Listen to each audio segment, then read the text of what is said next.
Welcome to Talking Peace with the Western New York Peace Center, being recorded here in Think Twice Radio, the home of the future, also the home of our friend and producer, Richard Wicca. So we thank Richard and Tom, who are producing this show, and we also thank our friends at WBNY, Buffalo's original alternative radio station, 91.3 FM, coming out of Buff State. So thank you, WBNY and Buff State. And when I think of thankfulness, I do think of our indigenous friends. I think of our friends of color, and I think of how much injustice has been heaped upon people, and still there is such a spirit of thankfulness to the Creator. So we're here on stolen Haudenosaunee land, stolen Seneca or Onondaga land, and still the Seneca start off all of their events with something they call words that are said before all else, that really thank the people who put it all together, who made it possible.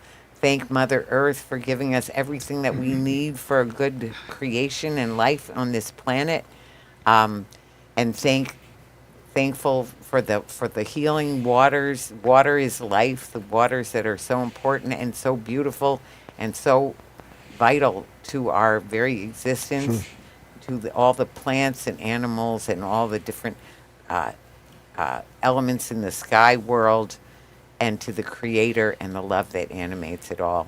And then they say Nyahweh, and the people say Nyo. No. So thank you for that.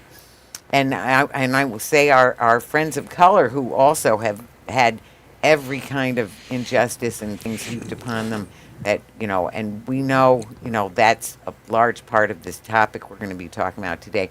And still people say Ashe and are grateful for every day when we wake up to another day. And I hear that gratitude, and I know I'm grateful. I'm grateful to have the people here that we have to illuminate this subject.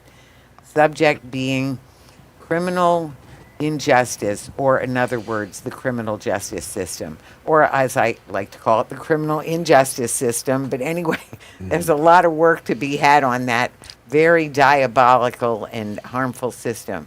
Just so wrong-headed and wrongly implemented, everything about it. So I just want to say we're so grateful. First, here we have Jerome Wright, Jerome R. Wright. Jerome is the co-chair of Jails Justice Network, also of the Halt Solitary Campaign of CAKE, which is community. Campaign for alternative. Campaign. Now I was struggling with that part. Campaign for alternative to isolated confinement. I knew that part. Was that I was getting that? Yeah. So anyway, Jerome, welcome. Thank you, Vicki. Always a pleasure to be with you and to be in community with my brothers and sisters in the struggle for the real liberation of the people. Because right now we in bad shape. Yeah. That's what we need. Well, we do. Yeah. And Sister Donna Robinson, so grateful to be here with you. So good to see you always. Thank you for rushing over here. You're just renowned in the community. You've worked with so many organizations, including Jails Justice Network, Voice, RAP, the Western New York Peace Center. Just so many different ways that you've been working with or without organizations to just keep pushing forward to care for the people, the care that people need. So, Donna, thank you. Thank you so much for the invitation, Vicki. I can hardly ever say no to you. And just to be in the same room, breathing the same air with Jerome and my iconic buddy over here, Chuck Culhane. We've spent a lot of time on the roads doing this, and we try to make the most out of a bad situation. I say laugh to keep from crying. But this is something that is serious, more so now than ever. So thanks for the opportunity to have us here to talk about it. Well, we're so grateful. We're so grateful to have you come. And last but not least, Chuck Culhane.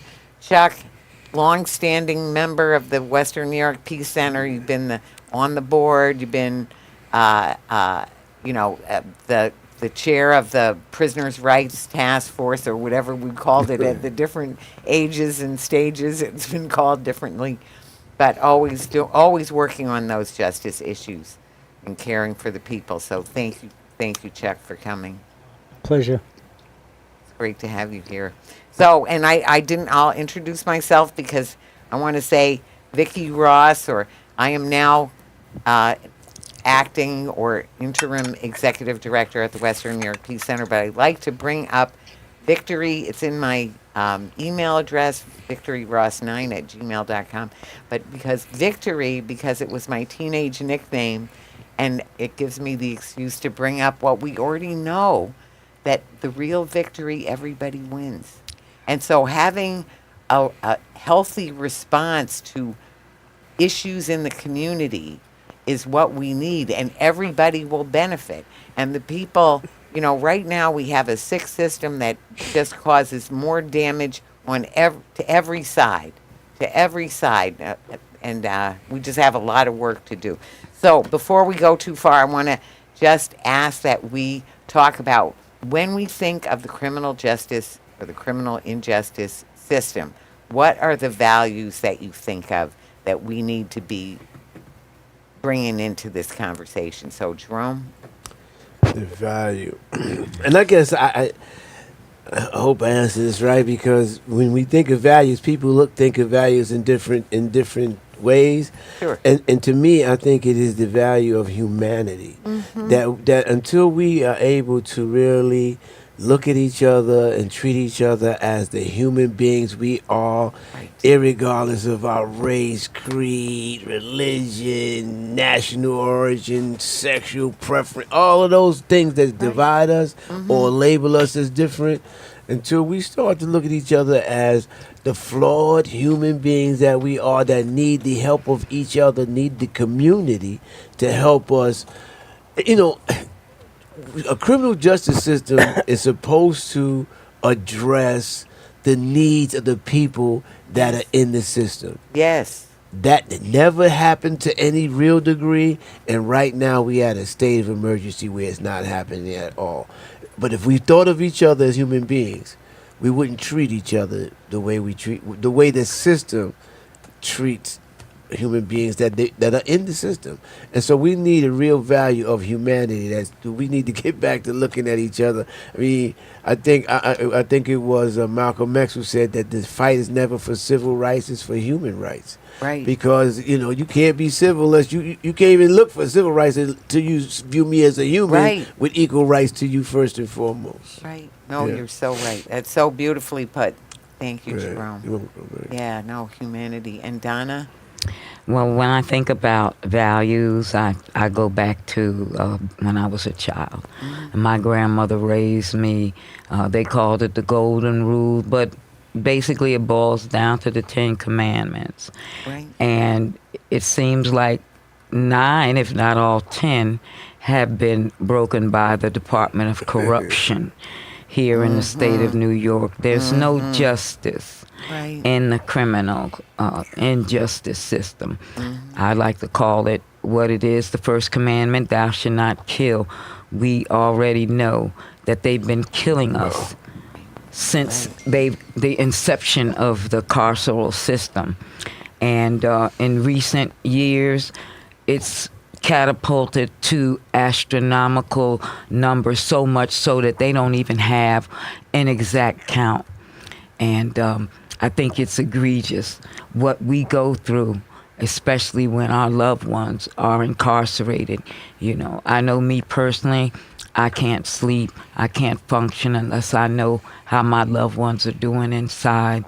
And it really cuts like a knife. Because yes, you know of the things that can happen, right, if the powers that be have their way. Well, and the things that have happened. Oh, yeah. Right, and are still happening since. And are happening. Right now. Yes. They've been caught.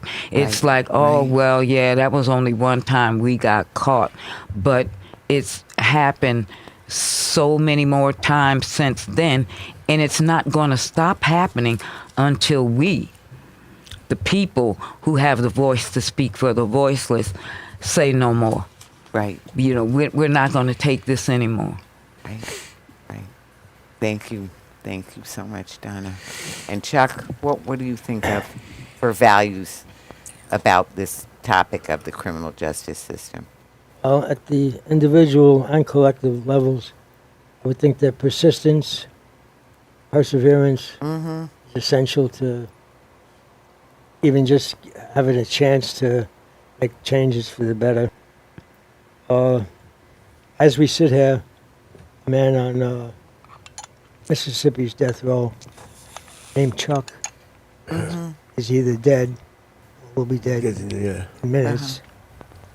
Uh-huh. His name is Charles Ray Crawford. I think he's about 72 years old. You know.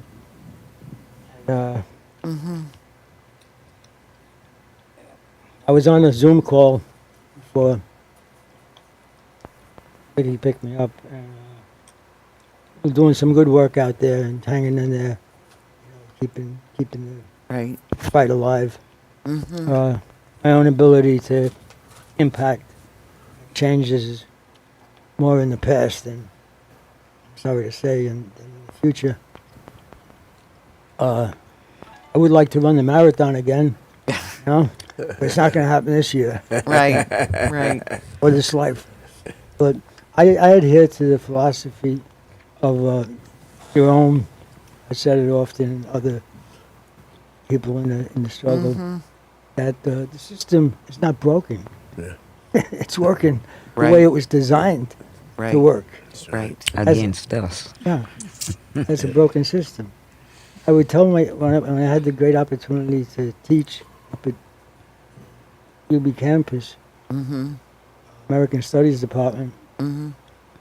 I would emphasize with the students that this is a great country. You know, it's like just opportunities without end, blah, blah, blah. I said, but keep in mind, the country was founded on genocide, Right. and it was built on slavery. Right. And the residual impact of these horrific traumas, Right. historical, racial traumas, are still alive and still Absolutely. acting out their initial designs. So I come with very little to the table anymore. My brain is like kind of That's not what I'm hearing. Not at all. No, you're so right. Yeah. You're so right about the perseverance and persistence that is needed too. And I mean, I'm going to say all three of you have been the picture of that, and on this issue and on the collective issues, because they are related, and we always that ends up coming up. But just to say, I mean, I can say that for me, you know, my fallback values, they really always work. So all of the ones that you said, they're so right on. And truth and love. So the truth of what's going on in that system, the truth of the damage that is done. And I want to say the damage that is done to everyone. Yes. We know that corrections officers are not, I mean, Immune. statistically, we know they're not happy people. That's the proof is in the numbers of the kinds of issues, the alcoholism, the domestic violence, yeah. that all of Drug that use, yeah. happens. So it's not work. And when we say working, not working, you know, I mean, it depends on what you're looking for. But if you're looking for justice, if you're looking for a culture of peace, if you're looking for the beloved community, then it's not working, you know. And then love, back to, you know, we're all connected. So humanity means we are all connected in the very most extreme way, more than we understand, more than we do understand on this side of creation. So when we get to another place, I think we'll understand it very differently. But even now, we know that when people are hurting, it hurts other people. First of all, hurt people, and then there's so many ways that we all pay a price. you know, and certainly violence begets violence, so it just creates more violence in our communities, and it just keeps things going down, down, down. So anyway, so let us talk a little bit about the state of the criminal justice system right now. You know, especially I really appreciate that people have brought up about the history of how that system even started. And I know if we start with the policing, you know, we started right off the bat with the Slave patrols. with the slavery, with the way the land was stolen from indigenous people, and then slaves were people were enslaved and brought over here, and on the backs of those enslaved peoples, all the, you know, there was more money in the labor of enslaved people than there was in any other facet of our races. That's what made this country, and that's what the criminal justice system now is.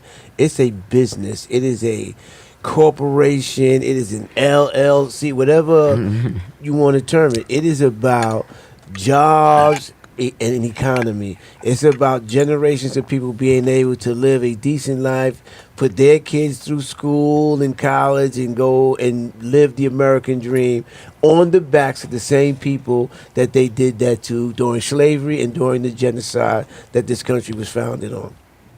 It is so bad that we got people. When I came out here, I left a little later because I was watching the news because I was going to pick her up, and I'm like, I got to look at the world news, and you got white grown men tackling women all over the cities, Kicking women. kicking them and tackling them to take them out of the country, and they don't even know at this point when they're doing it if they're legal or not. Because half the people they're finding out are legal citizens, shouldn't be involved in that, which is a whole entirely crazy thing. Right. But the idea that they're using this type of force and intimidation and Gestapo-like tactics Absolutely. on women and children, but to the goal of saying, you don't belong in my country because you came here illegally. When they came here, when there was no law, but they did the most illegal thing possible. They took Attack somebody's them. land. No, Yeah. took the land. Right. You took their Taking land. them. So you're not here legal. It's not legally yours either. Right. This Right. is stolen land. Right. And then it was land that you purchased with the blood of the people that was here, who even taught you things like how to survive here. So I guess what I want to say about this system is a replication of everything this country has been about. It's been about oppression. It's been about enslavement and the profiteering of a certain segment towards that end. And it hasn't changed. And that's why we say it's not broken, because it's doing the same thing it's always done. We went from cotton fields to penitentiaries. Yeah, from the plantation to the penitentiary. Yes, yeah. So it's not, that's the problem. It's not about justice. It's about an economy for them, and enslavement still for us. That's the injustice of it. No, you're so right. Donna? I think, I agree with everything that Jerome has said. Right. The trajectory of the way that things are going now under this new administration, it's like, Oh, my God. if you know the word, you kind of know where it's going. All of these things have been foretold, so they've got to come to fruition. And he's speeding up the process. It's like he's got his finger on the trigger and he's pulling it slowly but surely. And in a minute, we're going to get that big bang. And I don't think there's going to be too much that we would be able to do about it, because in his mindset, right now, he's going after the Attorney General. I mean, that takes, cojones to do something like that. Right. If you can attack one segment of the government, you don't care anything about the people who are incarcerated, let alone the people who are out here in the communities. Right. We're struggling from day to day. Before coming here tonight, I went to the Beverly Grace Center to hear the Lieutenant Governor, Antonio Delgado. He was talking that good stuff. You know, politicians, they have a way to talk out the Right. side of their neck so that while you're looking at the mouth, the words are coming out their neck. And so it sounds really good to you in practice, but in theory, you're sitting up there like, you know, if it was this easy, this would have been fixed a long time ago. Right. You know, Right. you make it sound like when you get in office, all of our troubles are going to go away. No, we're swapping the devil for the witch. That my grandmother Right. used to use that expression, and I didn't Right. understand what she Right, meant. right.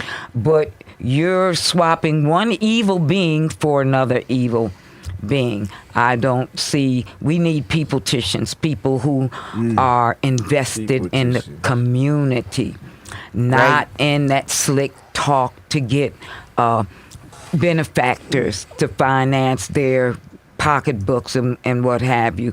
They're looking out for the big businesses while us who are living from check to check Right. are struggling because Right. maybe there was one woman in the audience tonight. She almost had me in tears. She's like, I'm a teacher's aide. I'm not ashamed to admit it. I put my daughter through Howard University and HBCU. She says, but when I applied for food stamps, they told me I was $1 over the limit. What? $1, and I know this is true, that $1 over the limit, so I didn't qualify. But yet, I'm living in subsidized housing for 19 years that they said that after 15 years I could buy this house, but not so much because now they're trying to put me out. So they're going to make me homeless. I'm not qualified for any government assistance because I've got a job as a teacher's assistant. You know, and this is the resonance that I hear all the time. And I think there was an article that said that there's trillions and trillions of dollars. They're being held by one class of people. Oh, yeah. And the rest of us have nothing. So if you have everything and we have nothing, what do you think's going to happen? Right. We're going to come and take what you got. We're not worrying about going to prison. Yeah, we know it's hell. But if I'm hungry, my family is hungry, and I can't get food stamps legally, I'm coming for you. So it's a perpetual a wheel. It's like a hamster's wheel. We Right. just keep going in circles, and we're looking for a savior, but I don't think they're walking around on earth on two legs. Well, we know poverty is a huge generator for crime. People need It to is eat. it. That's the bottom line. You know, people need to eat. People need to have a place. So there's all of this. It's a setup, and it's just a craziness and just really abomination. I know you want to I'm ask Chuck gonna- something, but she said something about what we're starting to see now, that if our families can't be safe in there, inside those facilities, Right. then you know what's going to happen. Their families are not going to be safe out here either. Well, violence just Right, that's generates what- violence. exactly. Exactly. That's what she exactly. just said. Exactly. And That's there's no exactly what she question said. about it. So, Chuck, what would you add to, in terms of sort of how we've gotten or where we've gotten to, in terms of the criminal justice system at this point? Right now, it's it's in a constant crisis across the country.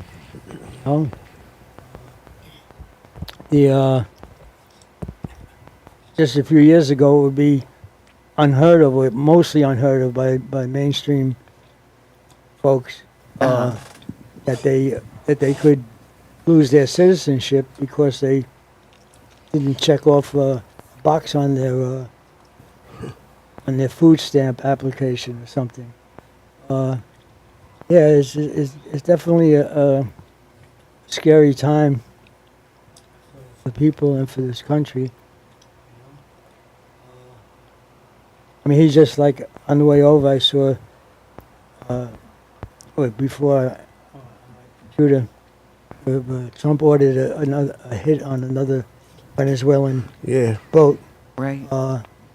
He refers to Maduro, the president, as a narco chief, I mean, it's just indiscriminate land grabs, intimidation. Right. And he got the guns and he's using them.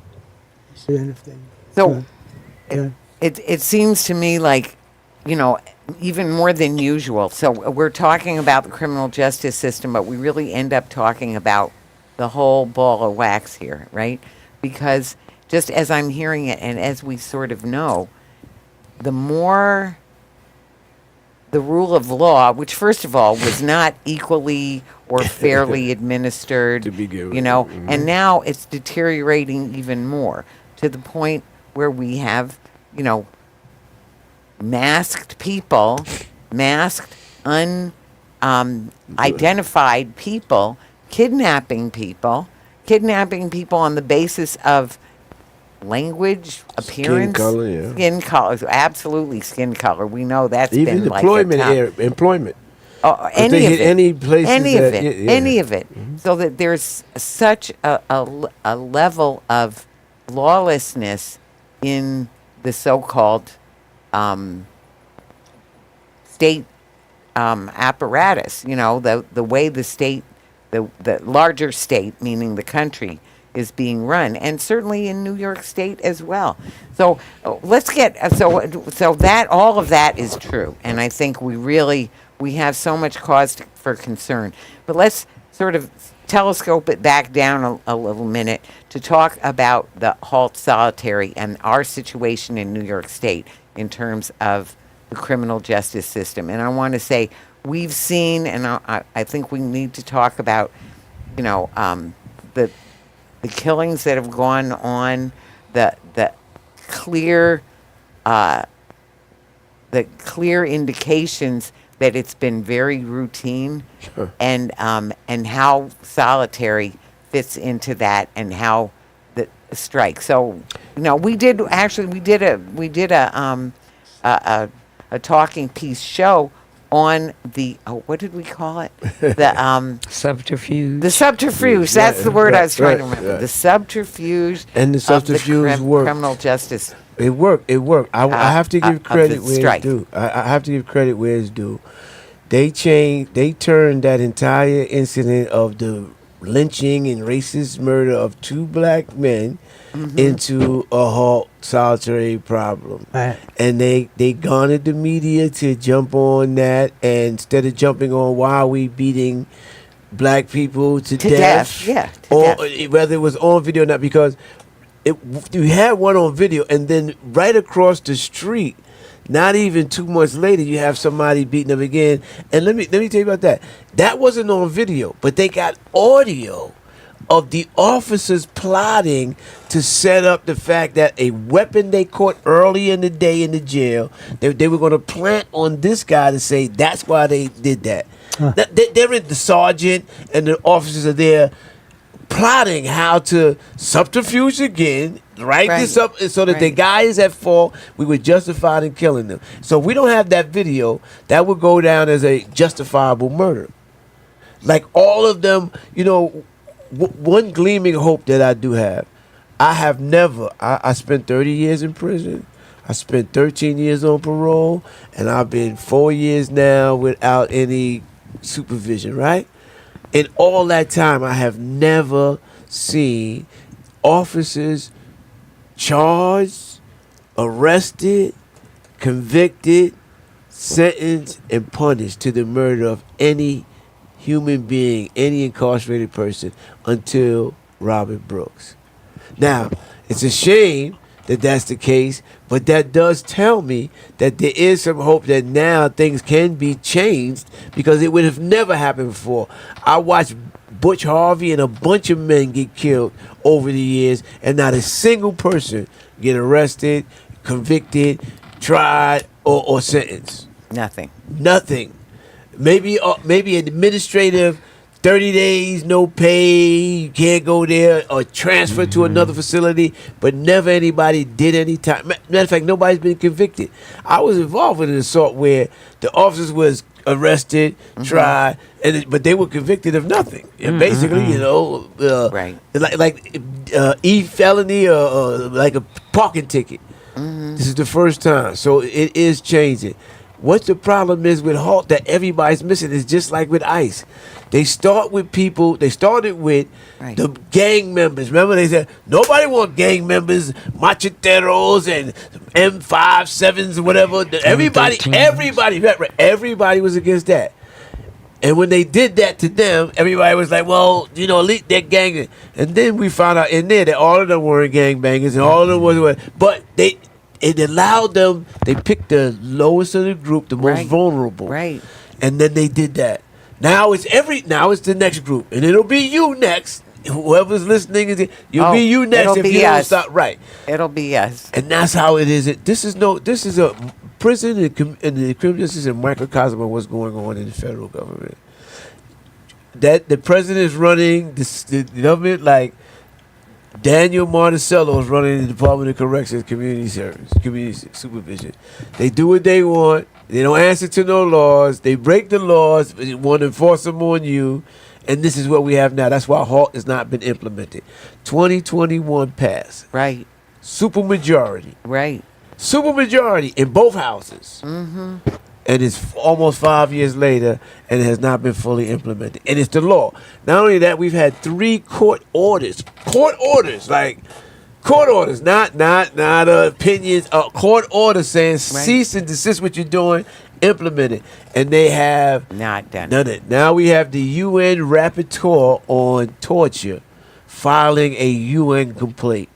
And do you think they're going to do anything then? No. But she said it. Until we say no more. The people say no more. Like they shut the government down when they want to our detriment. When we shut it down because we tired of it and it got to change, that's when it's going to change, unfortunately.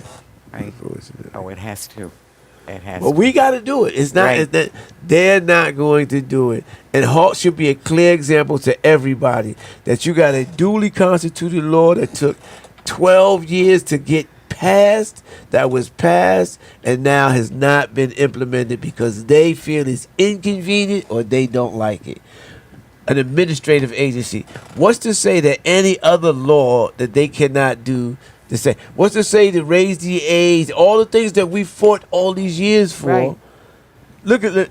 Well, we've seen it. Look It's at raise the age. They call it a failed law because they never funded it. They never provided everything that they said they wanted to provide to make it work. They Right. didn't give. Right. So now it's failed. So that's the same thing they're gonna say. Well, HALT. HALT's not good, but they never did it. Right. No, they How can you never say did. it's not good? How can you say it's a problem when you have not done it? Right.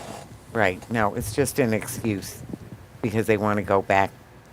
Donna? Yeah. Well, it goes back to the paradigm of perpetual punishment. Right. It's a form of punishment. It's inhumane. The UN deemed it inhumane. Right. Nelson Mandela law is inhumane. I know during COVID, when we were sequestered inside of our home, Right. we became hostile. Some marriages broke up. Right. Some children got put out. I don't care. Go out there and get COVID. You can't stay here. This is the effect that isolation and confinement have on you. Right. I know for me personally, I can't stay in my bathroom longer than an hour. I'm claustrophobic. My bathroom's not that big. If we went in our bathrooms and tried to stay there 24 hours, not even for a week, just try it for 1 or 2 days. Trust and believe that when you came out, there would be things mentally wrong with you, probably Absolutely. physically wrong with you, Sure. but yet we can find human beings as if they are animals, naked, no clothing, Right. and conditions where it's cold, no abilities to shower, improper feeding, if you get fed at all. You know, I get so incensed. And I have 2 dogs. When I see commercials about saving the animals, saving the whales, etc., do you mean to tell me in this great, supposedly United States and the Empire State of New York that we would treat animals better than human beings? What does that say about us as a people? Right. Absolutely. You know, No, you're so right. these laws didn't just come about helter skelter. This took years of people suffering and getting to the point where we've tried everything else. We are not going to put up with this anymore. We're going to revolt. We're going to show the world just how they feel about incarcerated lives. The United States, we don't care. Other countries in Europe, they make prison look like a country club. Here, prison looks just like what it is. An abyss, a hellhole. Even the smell when you go inside, you don't forget that. I still recollect smells of 65 years ago when I used to go into the state penitentiary in Rahway, New Jersey with my grandmother. I can still smell that. That's trauma. And That's I was trauma. only a visitor. Just imagine being confined for 25, 30, 40, 50 years. Right. It does something to you mentally, physically. Of course. That prison cannot address it. They're not equipped. They have veterinarians for doctors, nurses, aides who could no longer be home health aides as nurses. So what type of medical treatment do you think No, they're going right. to give them? No. It's a system that's going to fail us. Yes, it's working the way that they designed it, and they designed it to fail us as humans. Why we have so much to do to change it, because it's so unjust in every kind of way. Chuck, Yeah. you want to say anything about the state of the prison system at this point, or jails, if you wanted to. The other thing we haven't talked really about is we could talk about the no new jail. I know I just saw that that Poland Cars put out a budget with a lot of money for planning for a Again? new for planning How much the money? new jail. Again. That I'm not sure of. I just saw it. I'm not recollecting the number right now. I'm not sure of that either. But yeah, well, it's like a thing of distraction, So, oh yeah, and there's protests about the new jail and lots of money going there, money that we have left over from this $1.5 billion stadium that we really need, so nobody in Buffalo can go see a fucking game, and but. It's not funny. I mean, it's just resources that could lift the whole community, Right. And they're just going to perpetuate the same problems, I remember we mentioned Attica earlier. Right. Right. And, I mean, at the time of Attica, I think there was maybe 12,000 people Wow. in state prisons, And then from there, over time, and everybody saw it. Oh, it's the watershed mark.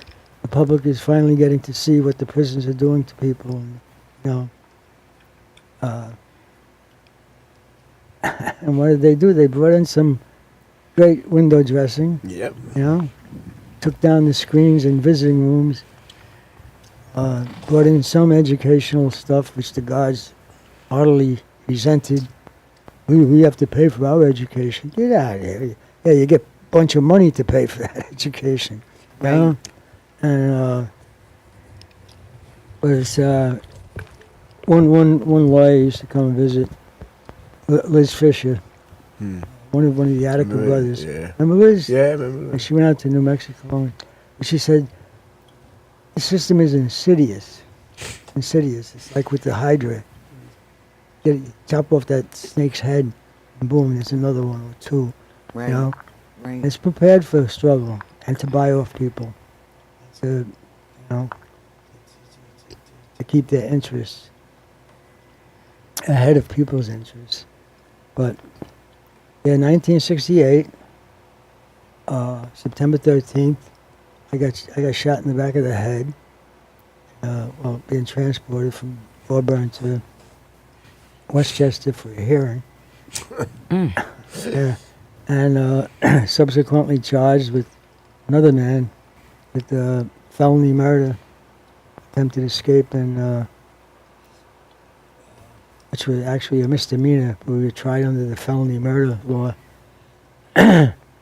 And 2 trials later, I'm on death row, and here comes September 13th rolling around. That was the day that state went in. Rockefeller ordered the State troopers in the kill. Right. and the National Guard, Right. blah, blah, blah. Mm-hmm. And but there were signs of the system cracking too. You know, like with the you had the medical officers saying people didn't die from having their necks cut. They were shot by bullets from your guns. Right. You know, you killed your own people, and you rush to retake your pride. Right? Yeah. Rebellion. That's not on our agenda, you know. But and then you have phenomenons like people who survive that kind of environment for many years, and you know, may not have the tools we need, but we're not going to give it up either. What we do have, Jalil Muntakim, you know, great example.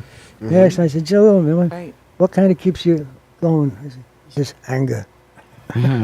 Just just anger, you know. Well, And, there's so much injustice that is going on in the jails. So there's political prisoners.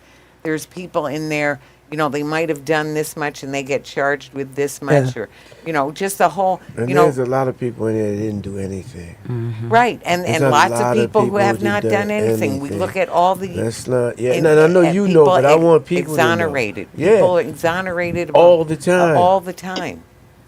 So we just have so much to work on and to change. I want to, you know, mention, you know, we're so glad and grateful to work with the Jails Justice Network, to work with Cake and Halt Solitary, with Voice Buffalo, with community alternatives to incarceration, Community- right? Center That's for the other one. Community Alternatives. Center for Community Community Alternatives. Alternatives, Right.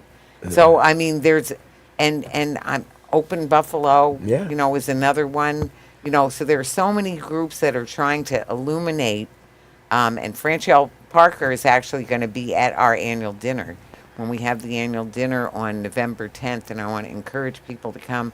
We have a panel of 4 really fantastic speakers. So instead of having a keynote, we have all these great speakers, one being Craig McIver, friend of the show. He's been on this show a number of times. Yeah. And he's internationally renowned. He was the top human rights attorney in the UN. And he quit over the failings to Palestine. Yeah. So he's on the panel.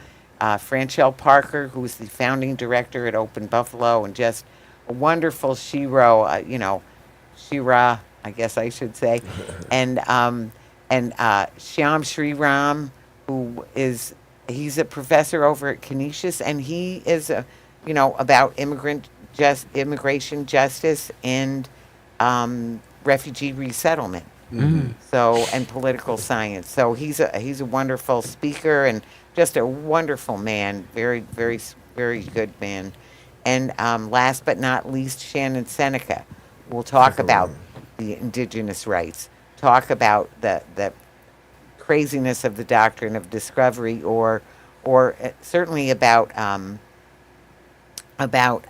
environmental justice.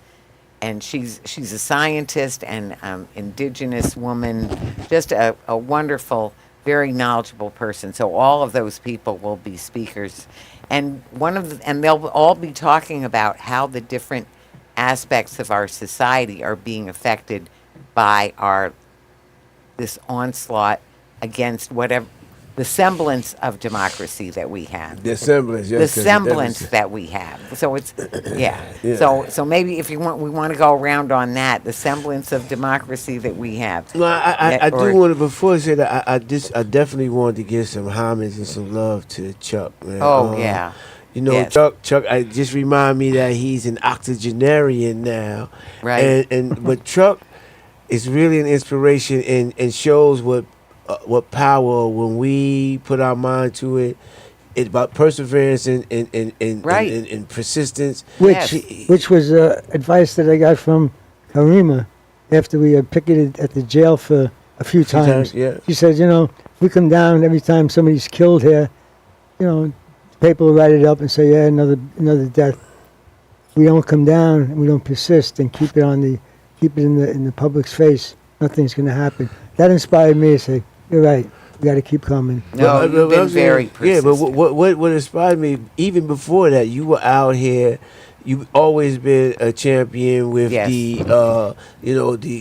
these lynchings, what they call now. They call executions. Well, I think of lynchings is anyway, because it's mostly our people again. You were out on front on that when many of us, even myself, wasn't even cognizant of the amount of death and devastation that was causing all over the country. When I came home, you were already in the trenches in all of this criminal justice reform work.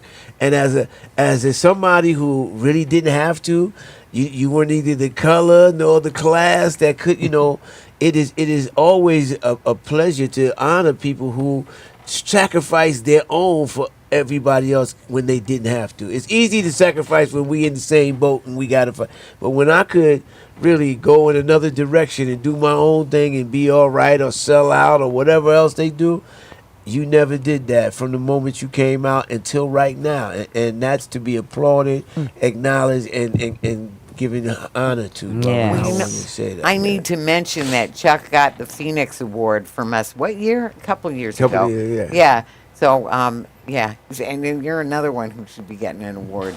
Yeah, it's too late for this year, but yeah. No, you did. Yeah, you unsung hero. Yes. Shiro. Shira.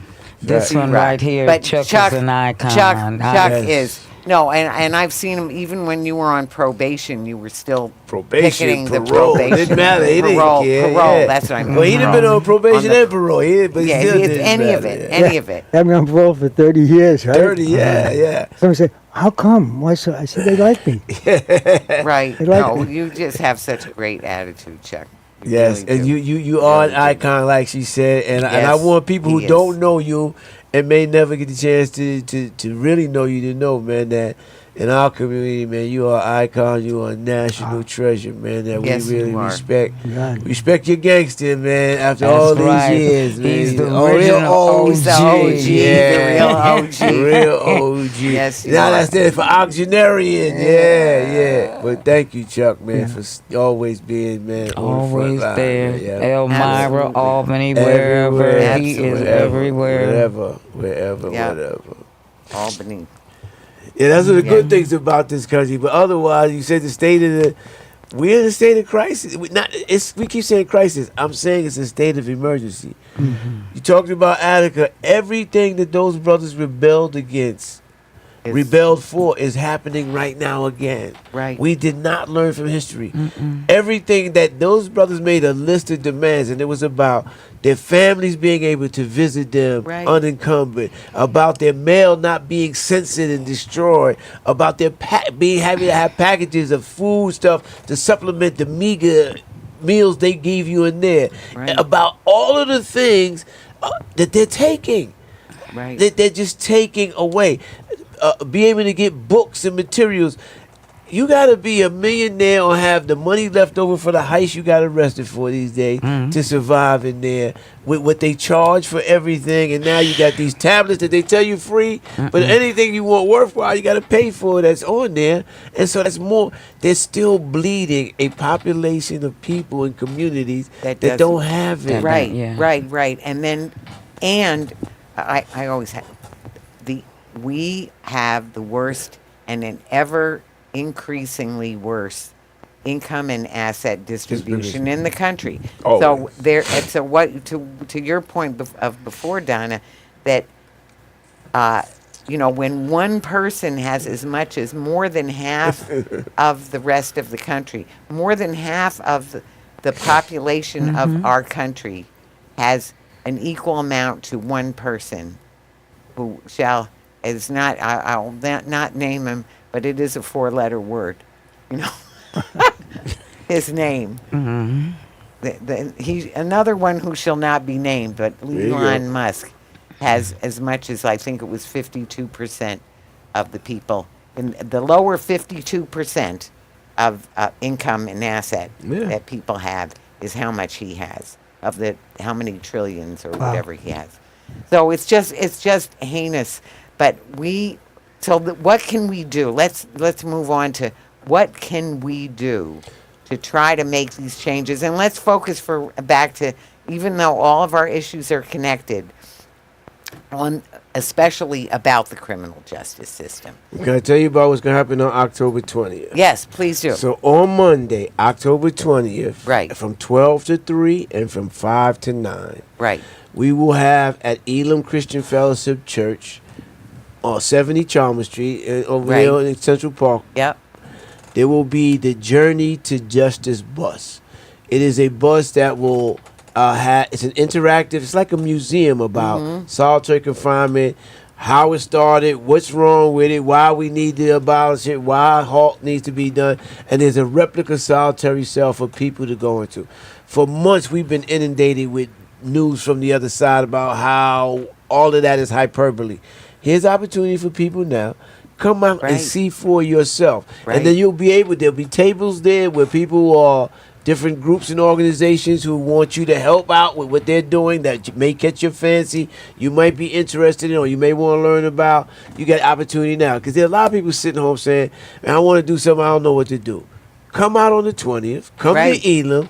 Talk to the tablers there. Find something that you really can do to help move these struggles we have forward. Because even though we ain't in the same boat, we all in the same storm. Oh, we are. No, we are in the same. It not to the same degree, but one of the things, it's the old Martin Niemöller quote. First they came for the socialists, and I didn't say anything because I wasn't a socialist. Then they came for the trade unionists. I didn't say, and when they finally came for me, there was nobody left to say anything. We know Yeah. that this erosion of our civil liberties, of our human rights, that's going pervasive. But anyway, so you said Monday, October 20th. 20th. Between 12 and 3, Three, and yeah. then 5 for the early part of the day if you free, retired, school, classes, whatever. Or it's part of your work. Right, all part of your, but then from 5 to 9 at night, you can come down. You can go, no matter the weather, because we're at Elam, so you can go Right. inside. If there's inclement weather, the buses will be right at parked Will in be front. right so there. yeah, you won't get wet, you won't get No, no. cold. There will be light refreshments for you if you come in from work, you come in from school, or you just want to grab a snack. Right. But you can come in, you can go in there, you can put on the VR goggles, you can do some of the interactive displays they have in there. You can see stuff from other states where it is something that will teach you about why isolation that we talked about is so detrimental to humanity, absolutely. and why solitary confinement is deemed torture, and why halt solitary was passed and has to be implemented. Come Right. on down. You got historians there, people who've been in solitary like myself, who survived it, who can tell you about their experiences, can tell you about the system. If Chuck can come by, I would like Chuck to come by as well. So it'll be a time where you can learn a whole lot for yourself. I should be able to. I'll try my best. Although I might also be doing a radio show at that time as well. But maybe for the second half of the first half. The second half of the first half, something like that. But anyway, and I'm going to say, some of us were lucky enough to actually experience the solitary cell that you all had put together. You with Patrick Cray and all them, yes. and I know that was so highly impactful. Yeah. Just an unforgettably terrible. Yeah. Just to even be in there, just to hear the sounds. Just, even though it was in a space so that people are knowing, we know we can come back out. We know we're not stuck in there. And even then, just the terror of and terrible nature of that space, of what to speak of being alone, what the isolation and the just heinous. Just heinous. Torture. Torture. Donna said it. Torture. Put yourself in. People can't sit in their bathroom long enough to do the business they go in there for. Just think about having to sit in that space and get your meals For there. years. They have to have people But years look, on like end. she said, I dare anybody who's listening who who wants to come out to the thing, still come out. But I dare you to sit in your bathroom for 24 hours. Take a day off, sick day, vacation day, whatever it is.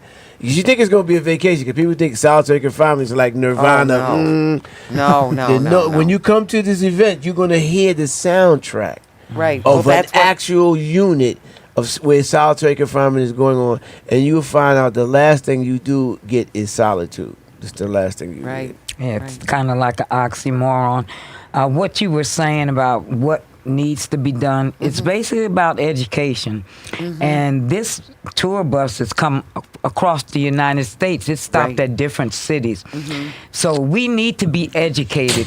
I mean, myself, I'm finding out things every day that I didn't know. For example, we were in Albany last weekend, and we had a summit to get together and try to figure out how we're going to attack the system.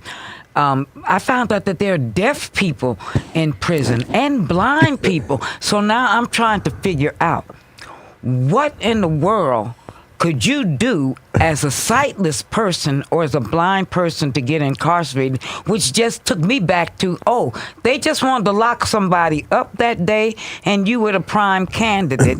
They are the least ones who are taken care of. If you're deaf, you can't talk to your loved ones over the phone unless you have a phone system set up, Right. which in the past couple years they just started to implement that. Blind, I know a woman who's sightless in Bedford Hills. My daughter says that they have to walk her around, feed her, dress her. She's been released, but she's a resident in the prison because she's been there so long. She's nobody to go home to.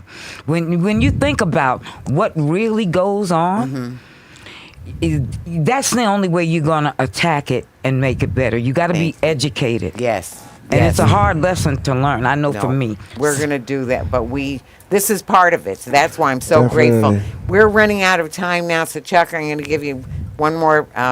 If you have something you want to share, what's the last word you want to share? For now. Allah, No. they made me do it. No. Well, we made you come on the show, but My mother would have been 129 years old today. really, Yeah. really, She passed in 2006 Really? at 87 years old, you know. Happy Oh. birthday. I was thinking of your recent loss, and I know you're going through well, hell times. Chuck, I'm just so grateful to you for all your years of work and faithfulness, Yes. perseverance and persistence. Yeah. And Donna, the same to you, and Jerome. Honestly, you all three of you are so inspiring. There's so much that we need to do, and we are doing it. So this is Talking Peace, and together we've been talking peace in truth and love. Thank you so very much. Thank you so It very, faded very back. much. Thank you. Yes, I'm going. But we still recording. You know these are hot mics right now, so you yeah, have to I be careful. know. I'm not saying anything. Well, I just say thank you so much. I'm not embarrassed to say that again and again and again. So I am hitting with fade to black though, and it Did he won't. leave a couple of cashews won't for do you? it. Oh, I don't do nuts of any kind.